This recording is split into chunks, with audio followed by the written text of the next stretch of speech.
सब पे भारी है, नारी सब पे भारी है।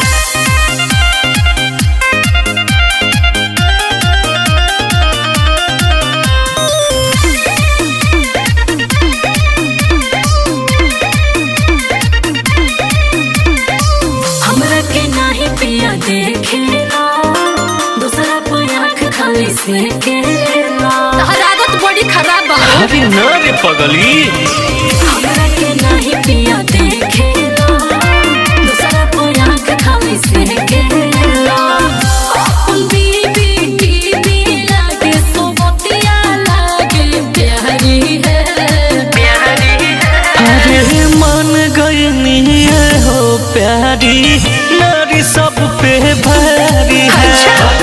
मान गई हो प्यारी, नारी सब पे भारी है। बारी रहबे करी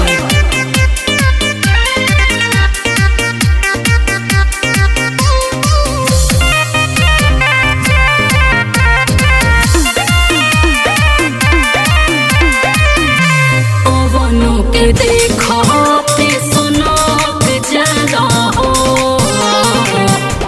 मौरद के जाते तू बहुत जाना हो तू ना सुधरबा। अरे मत कहा धनी हमरा पर भरोसा देह पवन तारा के धोखा सब बुझता नहीं